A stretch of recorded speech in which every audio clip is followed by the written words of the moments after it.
Okay, Divas, let's get started. First, we're going to start by making our crust, and we're going to add flour to a bowl, all-purpose flour. Then we're going to add in our salt and our sugar. And now just give that a good whisk to get it combined. And then we're going to add in our cold chopped butter. Make sure that it's cold. Cold butter works the best in pie crust. And next we're going to add in our butter flavored Crisco. Make sure you use the butter flavored kind, you guys, because it makes this crust taste, oh my god, it's like so buttery and flaky. Okay, now use a pastry cutter or a fork to mix it up. I like to use my hands because it makes it the perfect consistency where it's not too crumbly, it's just big, large crumbs. See that? That's the texture that you want right there. And next we're just going to add in our ice cold water. I'm just going to take the ice out. Just pour that icy cold water in there and use a spoon to stir it up, just get everything nice and moist. And then we're going to take some saran wrap, just lay it down on the table and just take your dough, make a nice little ball with it, put it on top of the saran wrap and cover it up. We're going to put it in the refrigerator for about 30 minutes or so just to get it nice and chilled.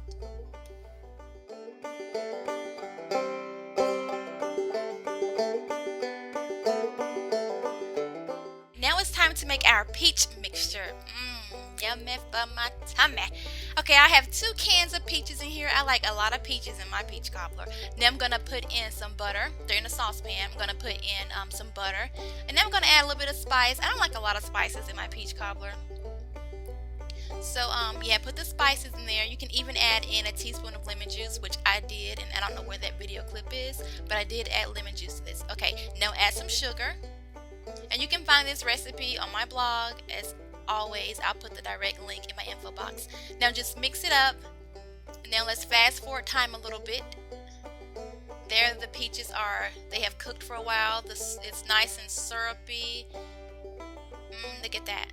Yummy. They are ready to go, so just set those aside and we're going to take our crust out of the fridge and work on that. Okay, you want to put some flour on a surface. And now you're going to take your dough out the saran wrap and you're going to divide it into 2 balls. Because one ball is going to be the bottom crust and then one ball is going to be the little lattice crust. I hope I'm saying that right. Is it lattice? I think it is. I don't know. I don't make pie crust that often. So yeah, I like to start by just pressing it out with my hands and then I'll use the rolling pin. It's a lot easier that way. So yeah, just roll that out and we're going to put this in a deep dish pie crust.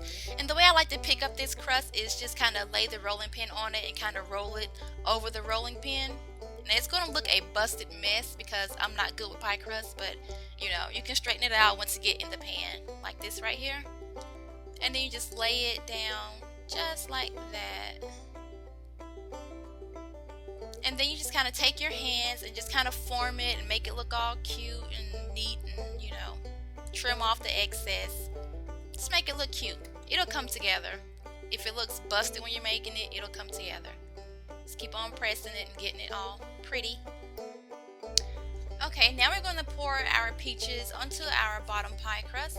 You can use a slotted spoon so that you don't get all that juice because we don't need all the juice. Just pour the peaches on there or spoon them on there. And then we're going to just take some of the juice and pour it on there. Not a lot, just a little bit of the juice. You can pour that on there. Just like that. Perfect.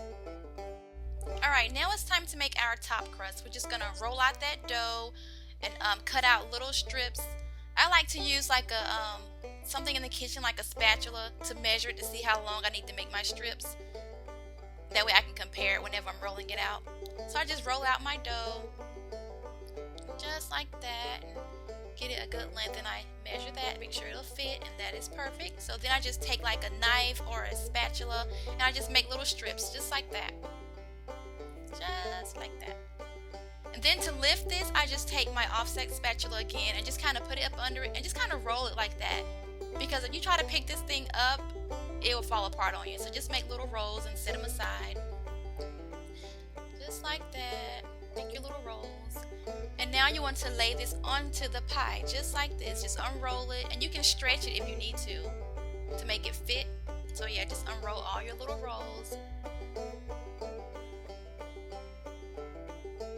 don't worry if it tears or it looks crazy, because when you bake it, it'll come together. It's not that serious, not unless you're like trying to win a contest or something.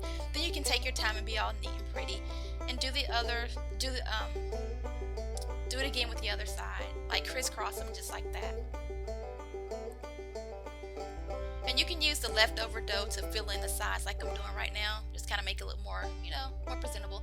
Then take some butter and just put like little spats of butter on it, just like that. Now I have a mixture of brown sugar, cinnamon, and sugar. I'm just going to sprinkle that on top. Like so. Then we're going to put this bad boy in the oven for about 35-45 minutes at 375, and you will come out having this beautiful thing. That's it, you guys. Thank you so much for watching. Please be sure to rate, subscribe, and comment and all that stuff. And I hope that you enjoy this recipe. I freaking love it. So if you have a Southern man, he may propose after this recipe. Bye, guys.